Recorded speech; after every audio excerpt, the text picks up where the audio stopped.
Campagna di autunno per andare incontro alla prossima legge di bilancio regionale.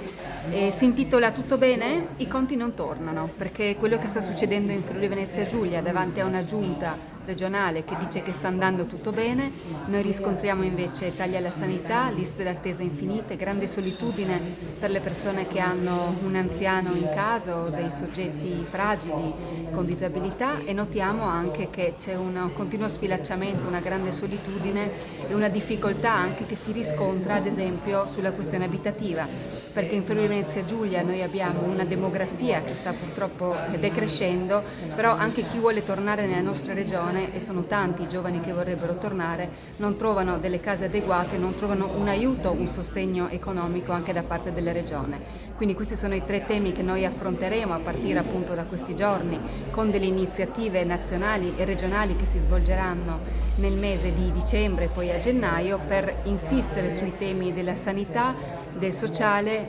dell'emergenza abitativa e ovviamente del grande tema del lavoro, perché abbiamo visto cosa è successo qualche giorno fa a Grado e sappiamo che c'è un grande sommerso di lavoro nero, lavoro povero e lavoro precario.